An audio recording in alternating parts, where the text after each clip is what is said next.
Western Standard's Nigel Hannaford at a press conference the other day asked Premier Danielle Smith what she will do to fend off the proposed federal incursion into Alberta's jurisdiction with electrical generation.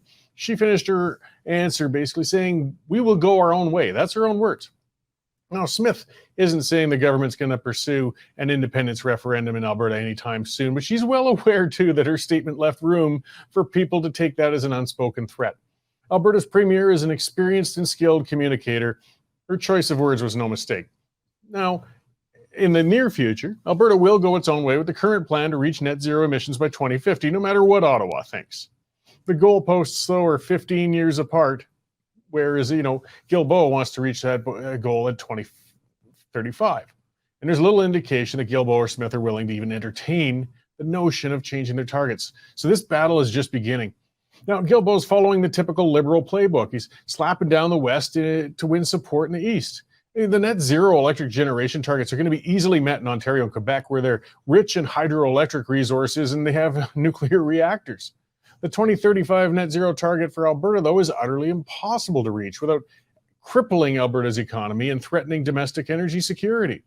Right now, fossil fuel supplies almost 80% of the province's energy needs, and that can't change that much in 12 short years. The province has no major rivers to dam, and the way Canada works, it would take decades to get a large-scale nuclear power generation plant up and running if it was ever even approved. I mean, despite years and in billions in investment in solar and wind generation projects, they still only supply a small percentage of the Alberta power grid. And they'll always need to be backed up with gas generators for the days when the sun doesn't shine and the wind doesn't blow. It does happen. Smith can't bend on that, and she won't bend. And Guilbeault won't budge either, so what next? Well, this battle's surely going to head to Canada's courts, and it'll move at the typical glacial pace. So it's going to be a war fought in slow motion with plenty of heated rhetoric as the challenges creep through the system. Eventually, the Supreme Court will rule on the dispute, and it will rule in favor of the Liberal government. I mean, the Constitution's little more than a set of suggestions when it comes to protecting Alberta's constitutional authority and jurisdiction in energy generation. We established that when the Supreme Court upheld the carbon tax. The court is stacked, and when it feels that it's in the public good, particularly Central Canada's public good, when it feels it's better to step on Alberta's rights in that case, it'll step on Alberta's rights every time. Now, Premier Smith is saying she's willing to pull out all the stops to stop Ottawa's incursion upon the province. Now, time will tell if she really means it, though, because once the battle is finished in the courts and Alberta has lost, the federal government will then move on to the punitive stage if we don't cooperate out here in the West. They'll cut transfer payments as they demand capitulation, and the impact Albertans will be harsh. We'll be starved of the transfers of our own money back to us. At this point, there's only going to be one thing that will make Ottawa back off.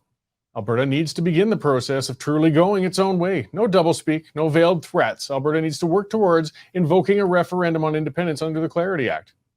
The only other option is a surrender to the Trudeau Liberals, and that would only open the door, of course, to more incursions. We might as well just give up having a provincial government. No, I don't expect Premier Smith to start threatening a move towards provincial independence, at least not yet. Most Albertans would still prefer to see the standoff somehow settled within Confederation, or at least for now. Once all the legal challenges have failed and all of the tools have been taken out of the toolbox, used and broken, only one path is going to remain, and that's the path to full independence. Now, time will tell whether Premier Smith is going to be willing to take that path. She is the most independence-minded, inclined premier Alberta's had to date, though, so we got some interesting times ahead of us.